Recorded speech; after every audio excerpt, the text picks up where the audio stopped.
शादी करके कियारा ऋषभ की पत्नी बनकर उसके घर आ जाती है। दरवाजे पर, आइए भाभी, हमारे छोटे से महल में आपका स्वागत है। इतना छोटा घर, दरवाजे से एक नजर देखो और घर खत्म हो जाता है। इससे बड़ा तो मेरा बाथरूम है, इसे तुम महल कहती हो? कियारा अंदर जाती है। 2 कदम पर एक कमरा था और बस वही एक कमरा था। मुझे वॉशरूम यूज करना है प्रीति। हाँ भाभी, इस लकड़ी के पटरे को सरका कर इसके पीछे चले जाइए। व्हाट? ये इस लकड़ी के पार्टीशन को तुम टॉयलेट कहती हो?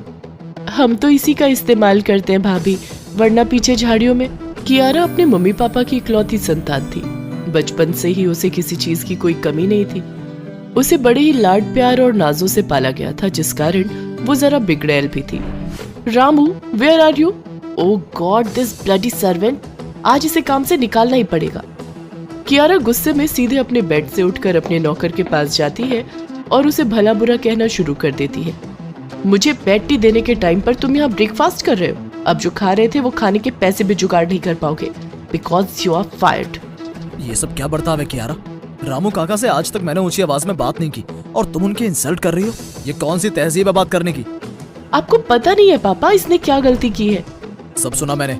ये सब मेरी छूट और लाड़ प्यार का ही नतीजा है। आखिरी गलती मानकर तुम्हें माफ कर रहा हूँ। ऐसा कुछ दोबारा हुआ तो रिजल्ट अच्छा नहीं होगा कियारा। सॉरी बोलो रामू काका को। सॉरी। कियारा तैयार होकर अपने पापा के ऑफिस जाती है और उसी वक्त उसे गार्ड रोकता हुआ कहता है, मैम सॉरी, आप ऐसे अंदर नहीं जा सकती।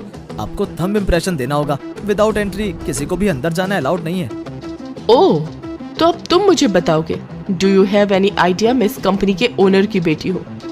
पर सर ऑफिस में आते हैं तो वो भी बिना थंब इम्प्रेशन की एंट्री नहीं करते। अरे यार, तुम लोगों की मैं मुंह भी नहीं लगती। अभी तुम्हें पापा से कहकर काम से निकलवाती हो। कियारा और गार्ड की बहस बहुत बढ़ जाती है। ऑफिस के सभी एम्प्लॉय वहीं पहुंच जाते हैं। ये सब देखकर गौरव के सब्र का बांध टूट जाता है और वो कियारा के घमंड को तोड़ने की ठान लेता है। इसके पहले कि कियारा कुछ सोच पाती, गौरव उसकी शादी उसके ऑफिस के गार्ड के बेटे से तय करवा देते हैं। मैं ये शादी नहीं करूंगी पापा। ओके, कोई बात नहीं, मत करो। अगर तुम ये शादी नहीं करोगी तो मेरी प्रॉपर्टी की एक फूटी कौड़ी भी तुम्हें नहीं मिलेगी। प्रॉपर्टी की बात सुनते ही कियारा चुप हो जाती है और शादी के लिए तैयार हो जाती है। शादी करके कियारा ऋषभ की पत्नी बनकर उसके घर आ जाती है। दरवाजे पर, आइए भाभी, हमारे छोटे से महल में आपका स्वागत है। इतना छोटा घर, दरवाजे से एक नजर देखो और घर खत्म हो जाता है।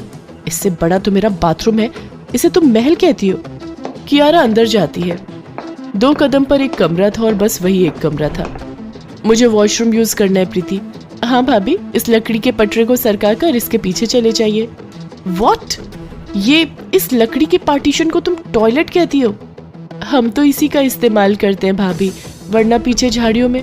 कोई और चारा न होने के कारण कियारा लकड़ी के पार्टीशन के पीछे ही जाकर टॉयलेट यूज करती है। मम्मी जी, वो सोना कहाँ है? I am feeling tired.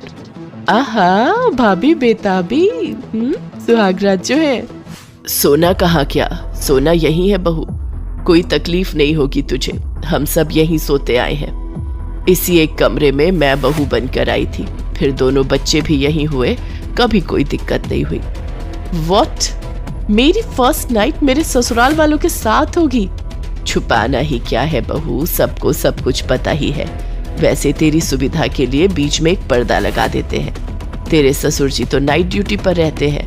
मैं और प्रीति एक तरफ सो जाएंगे और तू और ऋषभ एक तरफ। ऐसी सुहागरात तो कियारा ने सपने में भी नहीं सोची होगी।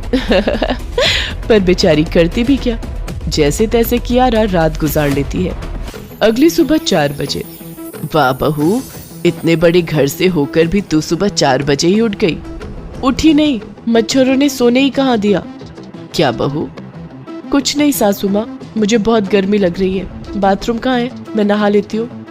कल गई थी ना तू टॉयलेट, वहीं नहा लेते हैं हम बहू। ओह गॉड, कहाँ फंस गई मैं।